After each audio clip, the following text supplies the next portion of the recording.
Vamos falar de Beyoncé, vamos falar da Queen Bee, da Beyoncé Carter Knowles, ou Beyoncé Knowles Carter, não sei como é que foi a ordem que estabeleceram para ela. Vamos falar de Cowboy Carter, Act 2 Cowboy Carter, que é a segunda parte desta nova era da Beyoncé, que começou com Renaissance. Se vocês entraram nesse vídeo achando que eu iria fazer uma análise desse disco, vocês estão completamente enganados.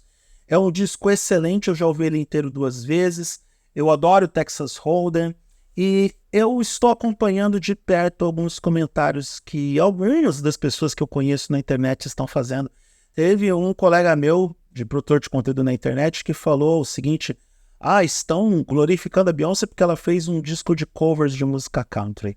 Não é bem assim. A briga que a Beyoncé decidiu comprar nesse momento e a batalha que ela vai travar em função da briga que ela comprou é o alvo desse vídeo, é o motivo principal que eu estou gravando essa peça audiovisual.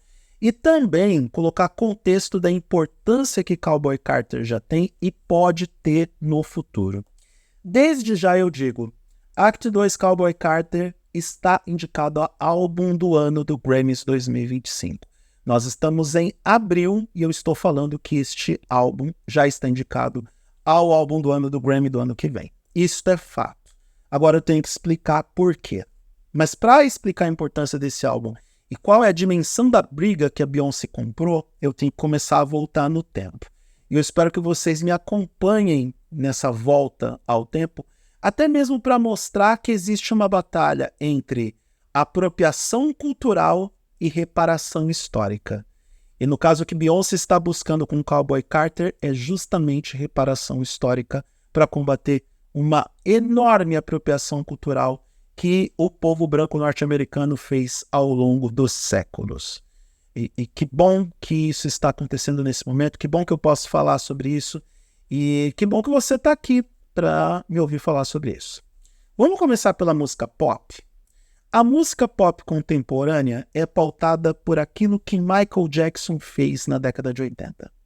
Thriller é o disco mais revolucionário e importante da história da música pop. Não importa o que você diga, fãs do NSYNC que defendem que Celebrity é uma revolução. Eu gosto de pop do NSYNC. É um baita videoclipe, uma baita música, mas eles mesmos homenageiam Michael Jackson naquela música. Thriller é uma revolução por quê? É o álbum mais vendido da história, ele estabelece as bases sonoras da música pop, ele vai com os 2 pés no peito da MTV, porque até aquele momento a MTV não rodava música negra nos principais horários da programação, tanto que tem uma histórica entrevista, o recorte de entrevista do David Bowie no começo da MTV, e ele aborda para o entrevistador: por que que eu não vejo música negra na MTV? E quando eu vejo é só depois da 1h da manhã. E aí o repórter que estava lá para entrevistar o Bowie fala: nós estamos priorizando os interesses da maior parte da nossa audiência. Na cara dura. E aí também tem que nos que colocar no contexto: os negros nos Estados Unidos são efetivamente a minoria. Diferente no Brasil, onde temos 55% de população negra, de acordo com o último censo do IBGE, nos Estados Unidos é pouco mais do que 10%. Se eu não me engano, 11% eu vou colocar na tela. Então, a questão racial nos Estados Unidos ela é muito mais escancarada, muito mais explícita. Mas Michael Jackson quebrou isso com Thriller. Não teve volta depois do que Michael Jackson entregou em 1984 num álbum revolucionário. Na verdade, dezembro de 83, mas a faixa Thriller, o videoclipe, foi ao ar pela primeira vez em 84. E ainda assim, nós temos as vertentes do pop que beberam muito do rap, do hip hop, do R&B, e a gente bem sabe como os artistas hoje acabaram incorporando a música negra dentro desses segmentos. Por falar no rap, no hip hop, movimento que nasceu, a cultura hip hop nasceu nos Estados Unidos na década de 70 e foi uma resposta a toda a contracultura que aparecia na época, também um movimento de contracultura, mas principalmente um movimento alinhado com as visões políticas dos Panteras Negras, com a própria manifestação cultural dos guetos, do povo que vivia nos bairros de Bronx, em Nova York, toda aquela cultura que depois foi disseminada nos Estados Unidos, com muito foco, por exemplo, em Atlanta, onde as questões raciais eram mais explícitas. Mas você já parou para pensar que também houve uma tentativa de apropriação cultural do rap e do hip hop? Porque, veja bem, mesmo com todo o primeiro movimento do rap e do hip hop nos Estados Unidos, com todos os grupos que nasceram ali, o movimento que apareceu principalmente em Nova York na década de 70, o primeiro grande rap que realmente bombou em território norte-americano foi Walk This Way, que é uma parceria do Run DMC com o Aerosmith. Ou seja, ainda precisou de um grupo de rock tradicional branco para poder ter o rap com divulgação e com visibilidade nos Estados Unidos.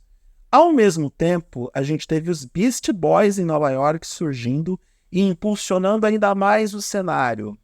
Sim, os Beastie Boys tiveram o benefício de visibilidade por ser um grupo de rap composto por pessoas brancas. Isso é fato.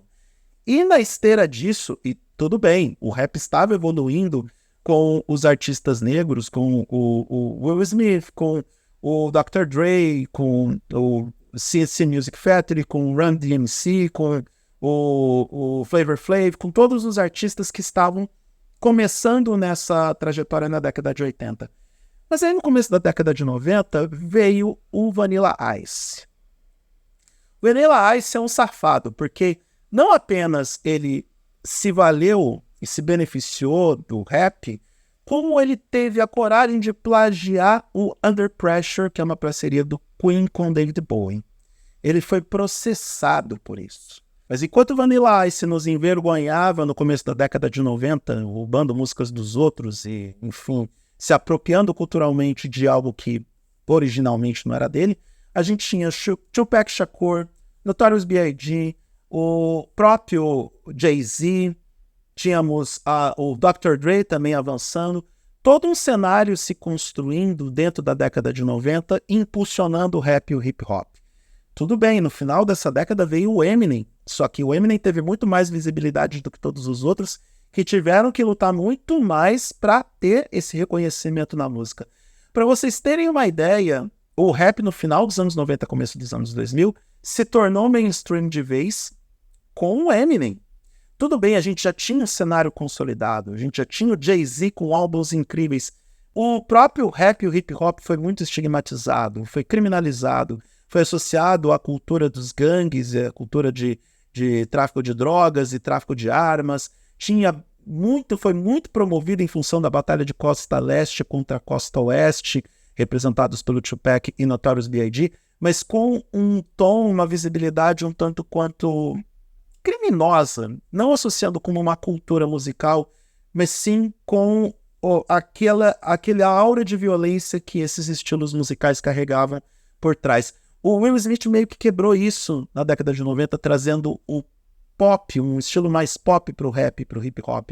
Mesmo assim, levou mais de 50 anos para que o rap estivesse presente, por exemplo, no show do intervalo do Super Bowl.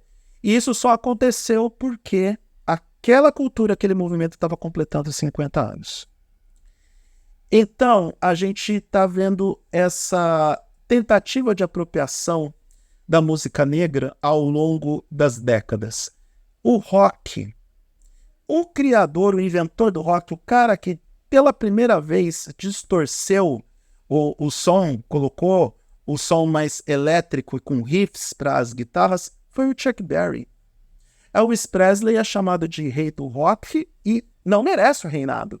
Se bem que o Elvis sempre colocou a música negra e Berry em evidência. Elvis Presley era um cara branco cantando música de pessoas negras, mas não porque ele se apropriou disso, mas porque ele sempre gostou do estilo. Agora, Elvis Presley, por motivos óbvios, sempre teve muito mais evidência do que Chuck Berry, Little Richard e outros artistas negros que eram os criadores, os primeiros idealizadores desse estilo musical que dominou o mundo. O rock dominou o mundo e foi movimento de cultura e contracultura durante as décadas de 60 e 70. Aliás, por que o nosso amigo Eric Clapton é chamado de Deus da guitarra, sendo que a gente tem como o maior guitarrista de todos os tempos Jimi Hendrix? Eu não consigo entender isso. Sinceramente, eu não consigo entender. Então agora, depois de mais de 10 minutos de vídeo, vamos falar de Beyoncé Knowles. Por quê? Porque em 2016, essa mulher lançou um álbum que é uma obra-prima. Lemonade é um evento, ele é um álbum revolucionário, porque poucas vezes vimos na nossa vida um álbum tão autoral, tão significativo e tão representativo quanto Lemonade. Neste álbum, Beyoncé fala de tudo, desde a celebração da mulher negra, da representatividade do papel da mulher negra na sociedade, até expor a traição do seu marido, doravante conhecido como Jay-Z, mandar shades para Deus e o mundo, inclusive para a imprensa, em alguns momentos dizendo, e peço desculpa pelo palavreado, que a imprensa não deveria se meter na relação dela com Jay-Z, porque, afinal de contas, era a Beyoncé que pagava as prostitutas que o Jay-Z comia.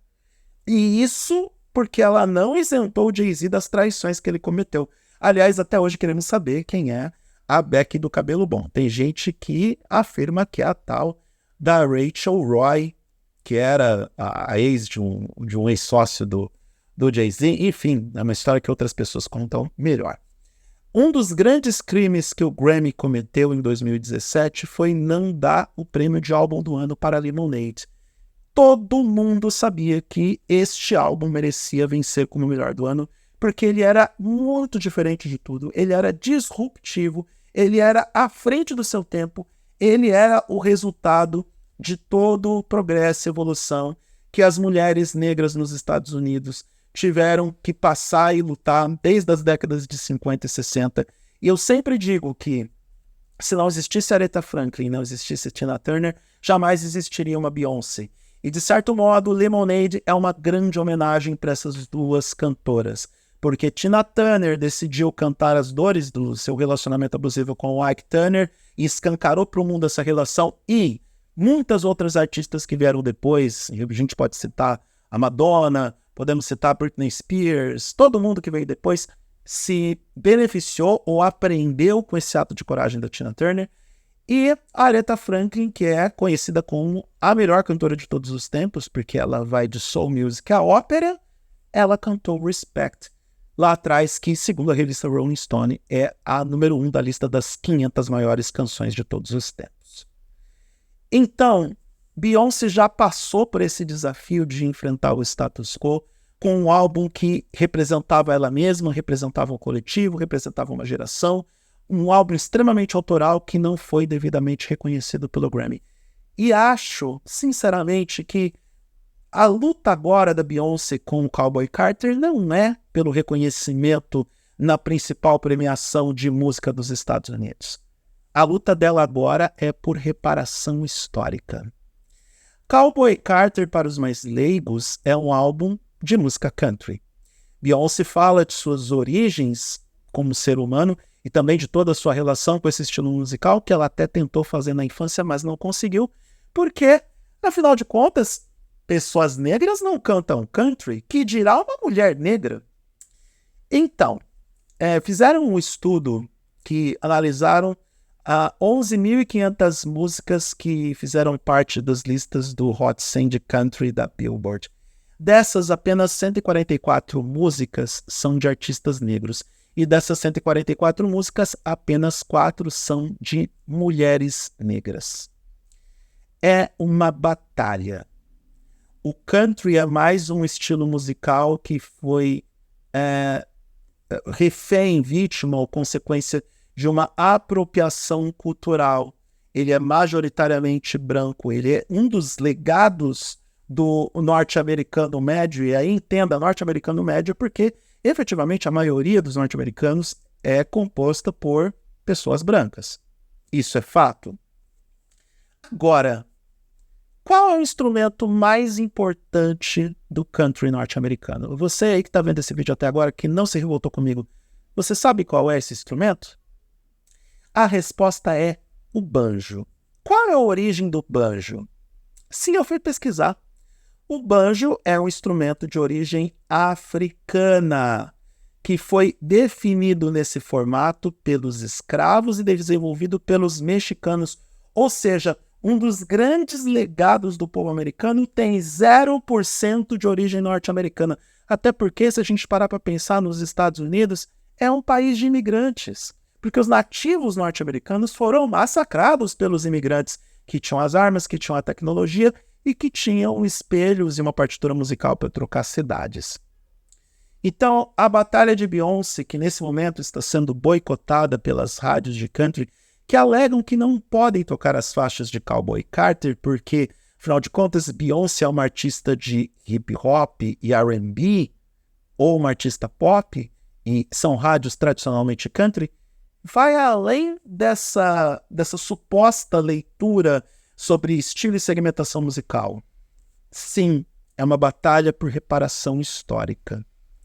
Historicamente, os negros não tinham direito e espaço de executar o country e nunca foram aceitos dentro do segmento. De novo, apenas 1% das músicas de country que entraram no Hot 100 da Billboard de música country, porque existem as diferentes listas para os diferentes estilos musicais, apenas 1% composto por pessoas negras e apenas 4 músicas por mulheres negras. Se 4 faixas de Cowboy Carter entrar no top 100 de country da Billboard, já foi mais do que toda a história da música country para as mulheres negras. E que seja um Grammy sequer que Beyoncé vencer por Cowboy Carter, seja ele qual for, já é uma espécie de reparação histórica. Os principais estilos musicais dos norte-americanos nos últimos 50 anos, aqueles que foram mais disseminados, mais reproduzidos, caíram no gosto popular, que se tornaram mainstream, têm, de alguma forma, forte influência da cultura negra, da população negra. O que Beyoncé está fazendo é algo histórico. É uma batalha sem precedentes. É muito maior do que aquilo que as pessoas podem entender que seja como é apenas um disco de country ou covers das músicas country. É muito mais do que isso. É uma missão pesadíssima, complexa e desafiadora. Mas apenas alguém com o tamanho da Beyoncé poderia fazer o que ela está fazendo neste momento.